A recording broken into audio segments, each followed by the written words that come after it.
Bunch right in front of him as we come to 5 laps to go. 5 laps remaining in this one. Phillips goes to the outside. Carly Holmes on the bottom will take the race lead away. Well, happy Friday, folks. We made it through the week, and welcome back to another YouTube video here on the channel. It's actually a little bit of a chilly afternoon here in Southern Oregon. It is kind of overcast right now, and we've actually seen a ton of hectic weather here where we're located over the past 7 days. We've seen some sunshine where almost you could be outside in a t-shirt, and then we've also seen it try to snow and rain. Now, obviously, the sunshine was a good thing, but the rain and the snow was a bad thing considering our sprint car season is going to be starting here in just about a month. So hopefully everything clears up here soon, and we will be able to get a great jump start on our 2021 sprint car season here in the Pacific Northwest. I also love to start my videos here in front of our backyard track. When I'm making videos during the week, this is just a great backdrop to have here with our beautiful scenery in Southern Oregon. Now, the topic that we are going to be discussing in today's video, when it does happen, is a very good thing. That is when Carly and I win at the same racetrack on the same night. Nowadays, this is something that happens rarely, mainly because Carly and I have both worked our way up through the Outlaw Kart ranks, so we're actually competing in the same division, so it's impossible for both of us to win. Like, for example, when we're running at Roseburg or Cycland, we both compete in the open division. So the reason that Carly cannot run opens at Red Bluff is because they have an age limit. You have to be 15 years of age to run the open class. Everywhere else seems to be a little bit more lenient, but at Red Bluff it's firm 15 years old, or I believe maybe it's 14 and a half, but it has to happen by a certain date. So Carly was not able to compete in that class this year, so she had to run the open intermediate division. For anybody wondering the difference between the two classes, I will explain it real quick. The open intermediate division is the same thing as the open class. Same car, same engine, except the open intermediate is for younger kids that can't move into opens yet or want to get that experience in a 500 before you just move up to the big dogs. And the weight rule in OI is only 425 pounds compared to the opens being 450. So it's not much different. It's just for younger kids trying to get that experience. So Carly's in that class this year, and she'll be moving up to opens next year. But this past Saturday, Carly actually got it done in that class. And on that same night, I won in the open division, which is something that is extremely tough to do, especially at Red Bluff with the high competition levels. The opens had 40 opens on Saturday night, and the OI class had 23 competitors. And talking about when that had happened before, I want to share with you guys the last couple laps of the open intermediate A main event from this last Saturday. It was an absolute nail biter. Carly was extremely quick, but she was running second in lap traffic right behind the leader, and she happened to pick the right lane to get the win. So anyway, check out these last couple laps from Fast 4 Media's view. I'm going to go ahead and continue with single file restarts for the open intermediate class. 11 laps down, 14 remain. Back to green. Jack Phillips and Carly Holmes, your top two. These two have been racing hard all season long.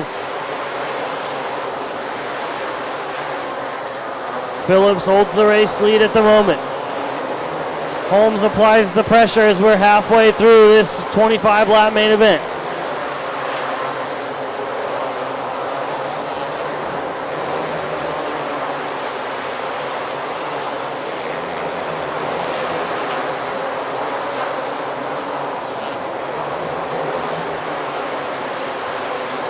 Ten laps remaining, that time by the stripe.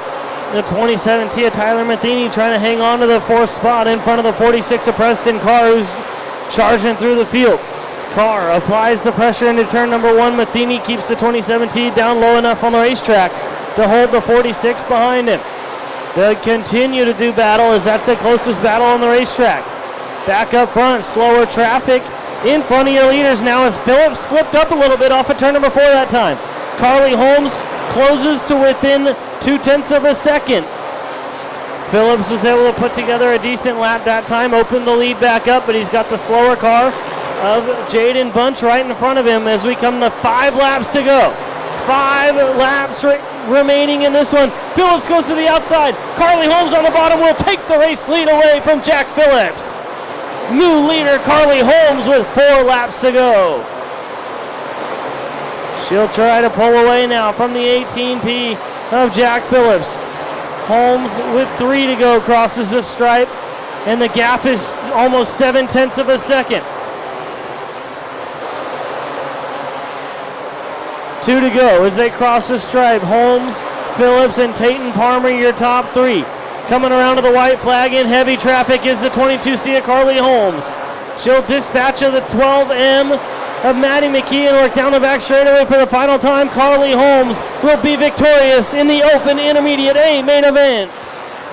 Carly Holmes, your winner. Jack Phillips, second. Tayton Palmer, Tyler Matheny, and Preston Carr, your top 5. That is her 9th career win overall here in at the Red Bluff Outlaws inside the Pauline Davis Pavilion. She parks on the infield and will climb out of that number 22C. How about a round of applause for tonight's winner, Carly Holmes?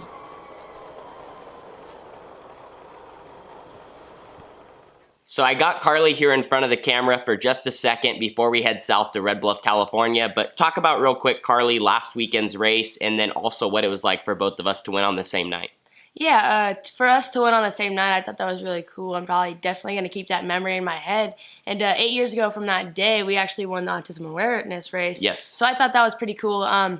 The track was perfect. It was right around the bottom. And the weekend before Red Bluff, actually, we were at Roseburg, and the track was also right around the bottom. So I think coming from Roseburg to Red Bluff actually helped me a lot just because they both were bottom lane tracks. Yes, and so very similar. Kind of just knew what I had to do once I got out in the lead. And that totally makes sense. That's actually something I didn't even think about, how similar Roseburg was the week before when you actually were able to get it done. What was it like in lap traffic there, being able to make your move and also having the patience to know to wait with still some laps left to be able to take the lead with, 3 or 4 to go, and then just lead the last couple laps to your second win of the season? Yeah, lap traffic was definitely a struggle. I was kind of getting worried, but I knew I had to be patient, and I couldn't go to the top just because the top was so slick. I'd probably either make a mistake or spin out or something like that. So I figured if I follow them into the corner or something, I can get under them on the straightaway, or they'll make a mistake, hopefully. Awesome. Well, Carly, thanks for sitting down here for just 1 second. We're going to continue on here to the rest of the video talking about the topic and a little bit of history of how Carly and I have both won on the same night at the Red Bluff Outlaws.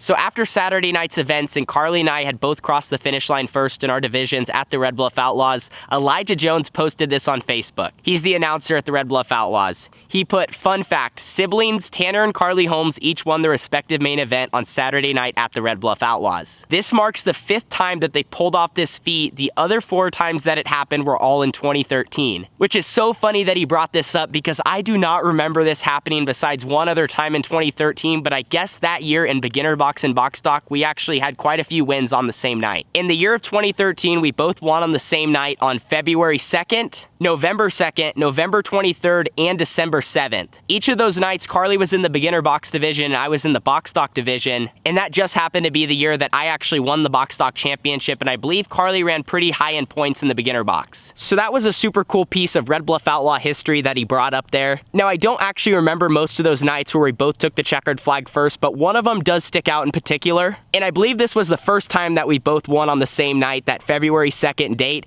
It was on a night at Red Bluff that actually doesn't happen anymore, but it was the Autism Awareness Night. This was a special race where they gave out special trophies. It was usually points race number 11. Points race number 10 is Perpetual Trophy Night, where we're actually competing at this Saturday. And then points race number 11 was always Autism Awareness Night, where they gave away a special trophy that was actually a puzzle piece. So I can't really recall much of what happened on that night, but I just remember us both parking it in Victory Lane. And we have a victory photo of little Carly and little Tanner standing in the Red Bluff Outlaw infield with our carts. So that was from 2013, and we have the victory photo, and that was just a super special night. So it's super cool that technically 8 years later, that we both got it done, and we're still involved with the sport of outlaw kart racing and competing at the Red Bluff Outlaws. But this video was a lot of fun to film. Anyway, I'm gonna wrap it up. It's starting to rain outside. Thank you guys so much for watching. It was a lot of fun to talk about this topic. I know for us Holmes family, it's super special that we all just get to race together and be at the track together, let alone actually both win on the same night. And we gotta cherish these moments because next year, Carly's gonna be in the open class, which means we are gonna actually be competing every single weekend against each other. And unfortunately, there's no way for both of us to win the A main event. So that's gonna be super fun to see Carly in her rookie campaign, and then myself just continue to chase wins in the factory QRC number 18T.